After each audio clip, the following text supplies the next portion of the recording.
Welcome to Mary-Anne Sills Park, where we are getting set for the Bay of Quinte Senior High School Football Finals.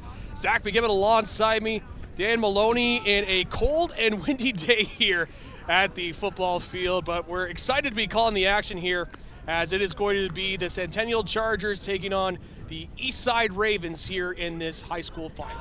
Yeah, it's an exciting football game expecting today, Zach. This is football weather. It's chilly, it's cold, there's a bit of a wind, but the sky is no rain forecast, so the field conditions will not be deciding factor, should not be deciding factor in this. It'll be the athleticism of these two teams.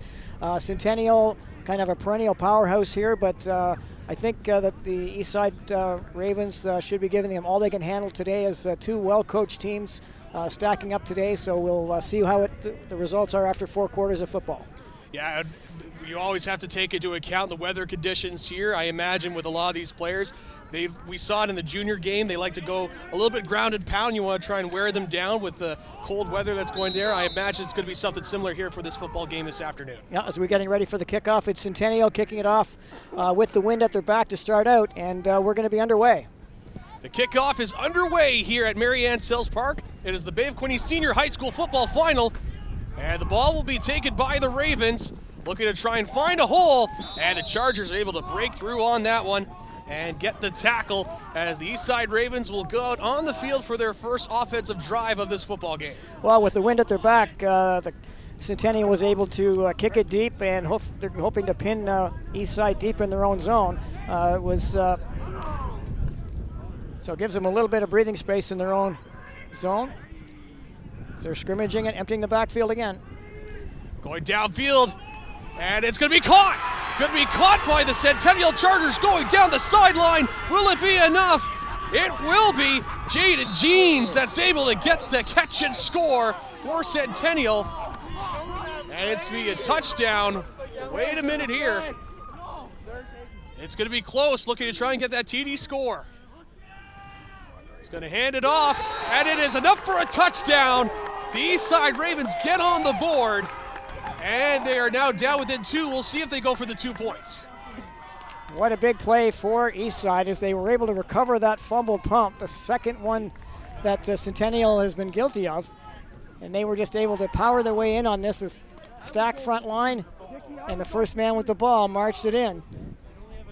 And they are lining up for the field goal attempt. That's a big boy that went the point after. That's a big boy that went in there as well to get that touchdown. And it's going to be a low punt. It's be bouncing and almost lost it, able to control it. Running to his left side. He's got some space to work with down the sideline.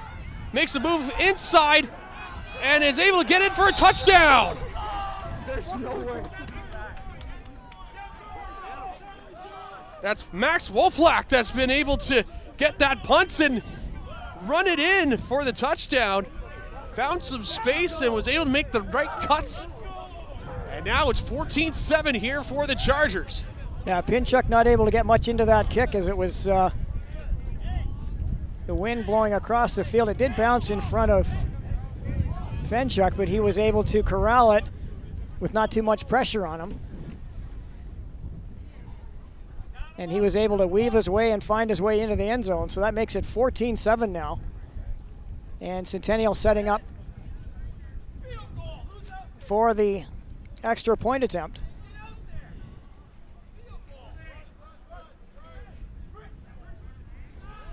So a field goal unit comes out.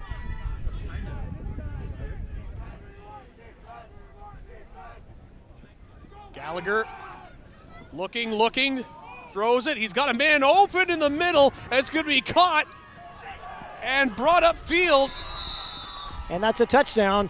Wide open there was the receiver as he cut through the middle. A breakdown in coverage by Eastside, as there was no one within 15 yards of that, at least 15 feet of that receiver. As he marched it in the field, Gallagher found him. So that adds 6 points, 21-7. Pending the point after. Yeah, I take a look at it here. Gallagher went back to pass. He saw that first read, didn't like what he saw, then went down the middle and saw a wide open man, and he was able to take it break away from a tackle and score. And that extends this lead for the Chargers. And the field goal is up as Lanning strikes that one through. And it will be good. That makes it 22-7 here at the Bay of Quinte Senior High School Football Finals. Pinchuk gets the kick out. And it's going to be returned here by the Chargers. Saw them have the punt return in the third quarter. Looking for another one here. This continues on, going to the outside, and they're able to score. It's Max Woplak that's able to get that punt return again. Well, on some previous punts, they've been let the ball bounce, and then they would pick it up on the first or second bounce. But that one he took in full flight, caught it in midair at about the 40-yard line, and he ran that in with some good blocks and very good effort to put it into the end zone. And so, yeah, he caught that one in full flight, broke a few tackles, got some blocks, and hit the corner for the score. And they're lining up again here for the point after attempt. Just inside the 5-yard line. It's going to be a fake handoff. Cooper this time bootlegs to his right side. He's going to throw it downfield, looking for a man. It's going to be caught, and it's going to be a touchdown for the Ravens. Didn't pick up the number there, but that was a great play by Cooper as he brought the defenders to him, rolled to the right, and flicked it into the end of the end zone. I think it's Cohen Bennett that was there on the touchdown reception. We'll take a look here. Yes, it was, absolutely. And Cooper lofted that ball, so it was well out of the range of the defender as Bennett was in behind him. So 29-13 now, and coming out for, lining up for the point after attempt. Cohen Turner is lined up as the kicker. We'll see if they have a fake and go for two. No, he puts to pick up those receivers in the middle. Only a yard to gain here, and they're going to QB sneak it. Try and get that extra yard, and he's able to get it a bit more. And he's just going to keep on running. He's not fully taken down. Gallagher runs all the way in for a touchdown. Helmet did come off.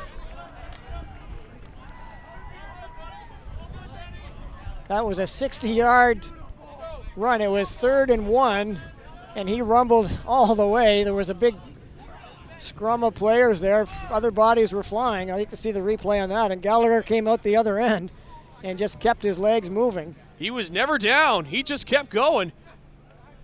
No, never officially taken down. You see the helmet fly off at the end. But Gallagher saw it. Is like, hey, I'm just going to take this and run. And why not? Yeah. Yeah, well, that puts the final stamp on it, I would say here. 1:21 remaining. Gallagher. And that is the final play. And they will kneel down, and that will do it. The final score of the Bay of Quinte Senior High School Football Finals is 36-14. Your Centennial Chargers are your Bay of Quinte Senior High School Football champions.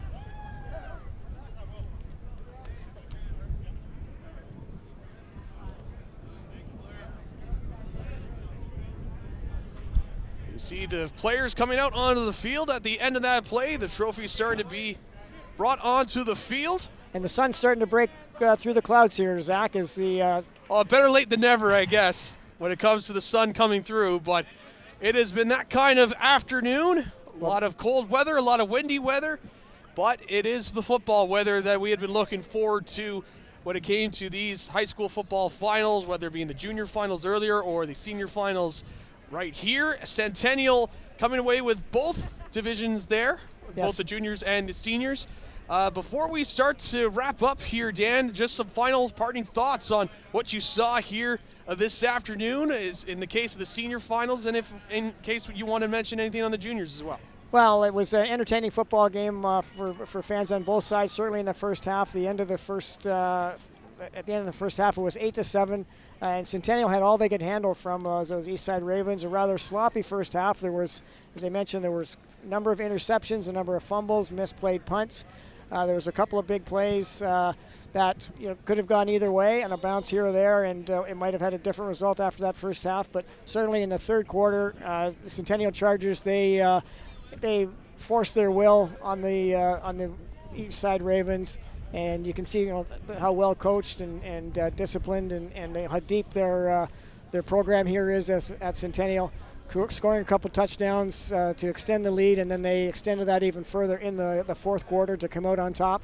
But very entertaining football for the fans and for the viewers at home that tuned in on your TV. Thank you very much for tuning in. Hope you've enjoyed our coverage, and we'll hopefully see you again on another one. And back to the junior, the game that we saw earlier, it was a total dominance by the Eastside Chargers taking on the Bayside Red Devils. Good plays on both sides again, but just the Red Devils didn't get any bounces, and they had a couple of big plays called back by penalties. And Centennial definitely shows why they're the cream of the crop here in the Bay of Quinte. Yeah, for sure. And I think you said it best there, Dan. It's been a fun time here. It's always a fun time to call the high school football finals for both the juniors and the seniors. Also want to give a shout out to our loyalists and TV film students that are here.